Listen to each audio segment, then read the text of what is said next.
In 2011, Ford introduced My Ford Touch, an all-new infotainment system that was largely based on touchscreen controls and had kind of a unique four-quadrant layout. But the first couple generations were really slow and just not very reliable, so it gave the company kind of a bad reputation in that regard. So for 2016, they're introducing a new system. It's called Sync 3. And it's based off of BlackBerry operating system. It was kind of designed by BlackBerry. And so they're introducing this in the 2016 Fiesta and Escape. So let's take a quick look at it here and just kind of go over some of the major functions of the system.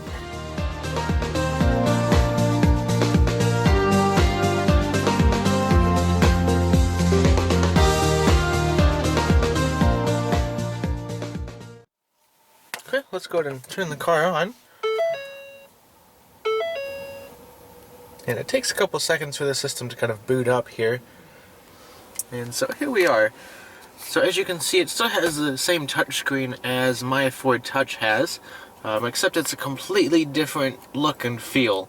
So at night it has this dark color scheme, and then during the day it has kind of like a light bluish gray background with white buttons and black text. So either way, it looks pretty cool, I think, but some people say that it looks a little childish. However, it's so much more responsive and so much faster than the old My Ford Touch system. So it's a vast improvement. So we'll start off on the radio because that's probably what most people use most. So you've got your presets here along the bottom, and you can still cycle through those on the steering wheel. You've got three sets of presets here. So you can put whatever stations you want here. If you have, 18 FM stations that you want to preset in here, you can do that. Or you can have different sources. So, of course you have Sirius, CD, Bluetooth. There is a USB port in this car, so that's really nice. And then you've also got your three sets of presets here for each different source, which is pretty cool. I've also got this direct tune function. So if it had a signal, I'm in my garage right now, so it doesn't. You would hit the direct tune, and a pop-up would come up that allows you to punch in whatever station you want to listen to. So let's say you're on station 2 or 3 and you want to go to like 66. You don't have to keep like tuning through there. You can just dial it in and go right to it. So that's really cool. I like that feature a lot. So again, you've got your presets here along the bottom, and so that's Sirius. You have FM. Also have a CD in here, so you can see the kind of layout that it has with the CD.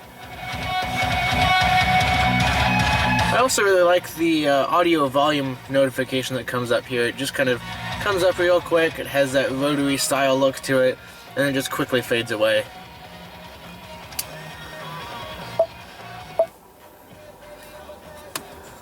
Alright, and then next up we'll take a look at the phone here. You can add a phone with this button, or your phones that are already set up with the system will show up here. So for whatever reason, if it didn't automatically connect, you can just push on whatever icon it is for that phone. You can also send and receive text messages through the car. So when a text message comes in, it'll show you on the screen, and it'll read it to you. And it's got a couple preset responses in there.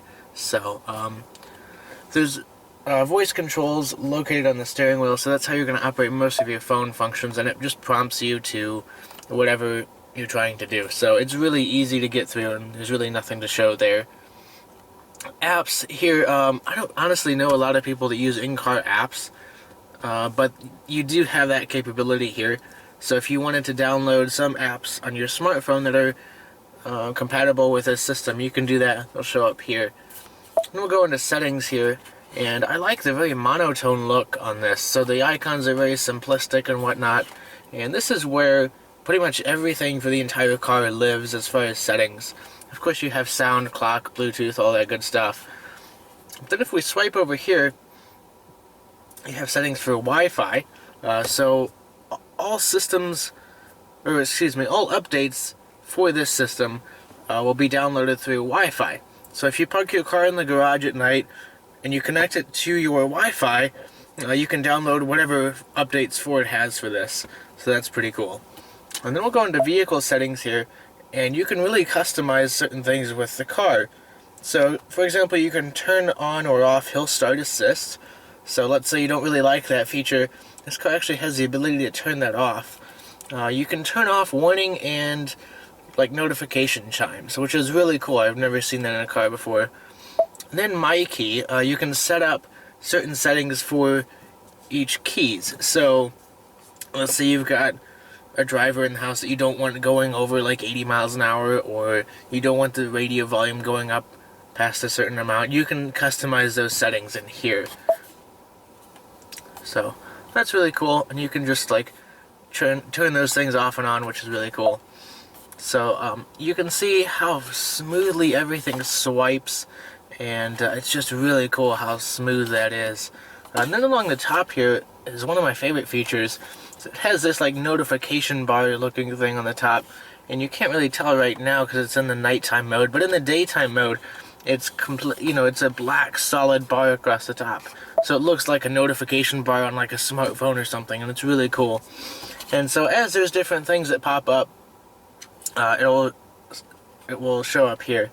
I'm sure you've seen it telling us to connect to Wi-Fi, and that just kind of comes up there for a brief second or two, and it slides back to the clock and the temperature, which is really cool. This is the home screen. You get to it by pushing this button there. You have just some basic information about what's going on right now.